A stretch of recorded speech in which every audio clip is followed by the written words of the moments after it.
आणि उद्धव ठाकरेंच्या शिवसेनेचा आज मेळावा पार पडणार आहे। तयारी बऱ्यापैकी पूर्ण झाली आहे आणि अंधेरीच्या छत्रपती शिवाजी महाराज स्टेडियममध्ये संध्याकाळी 6 वाजता हा मेळावा पार पडणार आहे।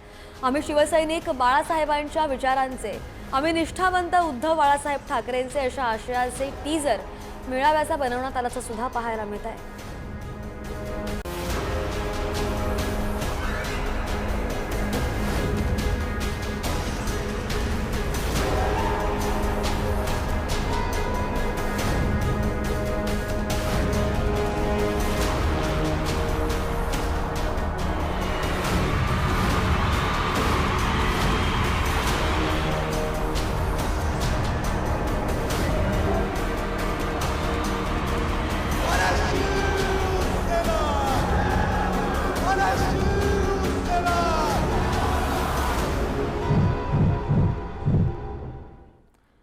आणि पुन्हा एकदा जर आमचे प्रतिनिधी सुशांत आपल्यासोबत आहेत। सुशांत, आपण पाहिलं की दोन्ही पक्षांचे मेळावे आज होत आहेत, त्या पार्श्वभूमीवर भव्य अशी तयारी करण्यात आलेली आहे। तयारी जरी अंतिम टप्प्यात असली तरी सुद्धा टीजरच्या माध्यमातून आपण पाहू शकतो काय वैशिष्ट्ये आहेत या मेळाव्यांची।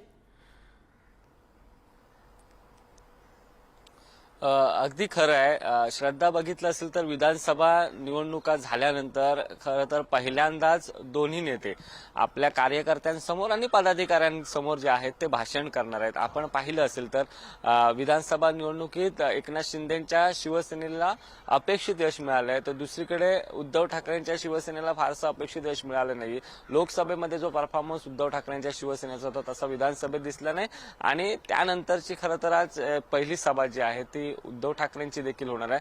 त्यामुळे अर्थातच आगामी मुंबई महानगरपालिकेच्या निवडणुका लक्षात घेता दोन्ही नेते आपल्या कार्यकर्त्यांना आज काय मार्गदर्शन करणार, कारण आपण पाहिलं असेल तर शिवसेनेचे दोन खरं तर भाग झाले, एक उद्धव ठाकरेंची शिवसेना झाली आणि एकनाथ शिंदेची शिवसेना झाली।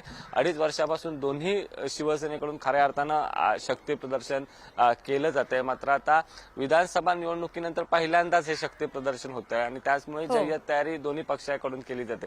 मात्र उद्धव ठाकरे आता आज काय बोलणार हे बघावं लागेल, कारण एक महत्त्वाचं म्हटलं तर मुंबई महानगरपालिका निवडणूक आहे आणि हाच मुद्दा महत्त्वाचा आहे। महापालिका निवडणुका ज्या आगामी आहेत त्यांच्यासाठी काय संबोधन करतात आणि काय मार्गदर्शन करतात ते सुद्धा पाहणं महत्त्वाचं असेल। या मेळाव्यांकडे लक्ष असेल। सुशांत, धन्यवाद दिलेल्या सविस्तर माहितीसाठी।